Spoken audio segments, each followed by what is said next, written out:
In this video, we're going to look at the groups and committees functionality that's available with Subscribe 360. We're going to look at the setting up of your groups and committees. You can assign types to your groups. You can assign group members. You can assign your members' roles within the group. You can also automatically create a marketing list based on the members of the group. And you can also manage applications to become a member of one of your groups or committees.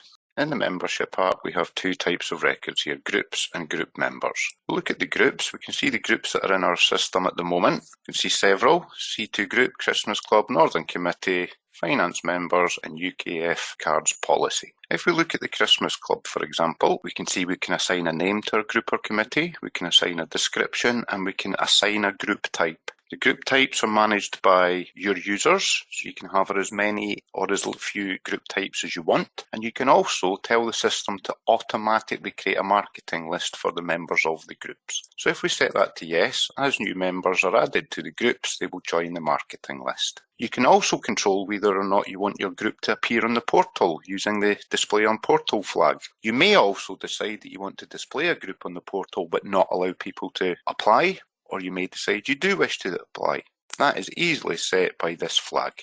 We also provide the ability to set a target number of members for your group, and the system will keep a track of the current members of the group and will tell you how many vacancies appear. If we look at the Members tab on the event, we can see there are 3 current members of the group. I can see the first 2 are listed as members, and Josh R. Taylor is flagged as the chair of that group. I can easily add a new member to the group manually by clicking the new group member.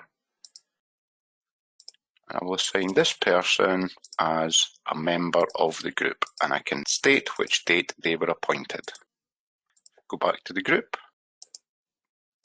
We can now see there are 4 members of the group with 6 vacancies. Now, if we look at how that's displayed on the portal, in the My Portal area, there are 2 links to groups. There is one for My Groups, that's groups I'm already a member of, and another listing of the groups and committees. If I look at the My Groups option, I can see that I'm already a member of the Northern Committee, which is a network.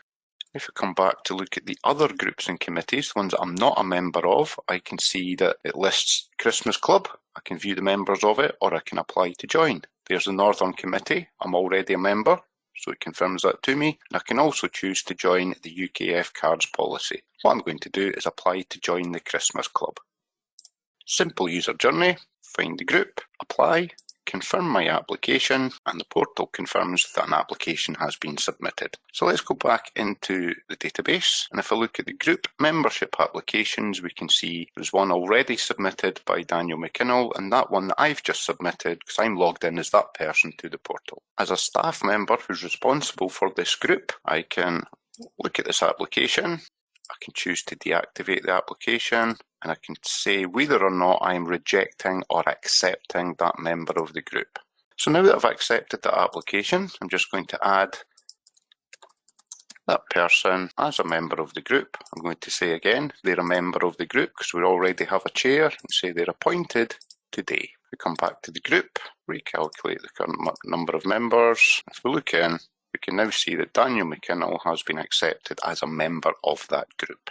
We can also track people's history in a group. So let's say Josh Taylor has resigned his position as the chair today. I can come in here and set the resign date as the 14th.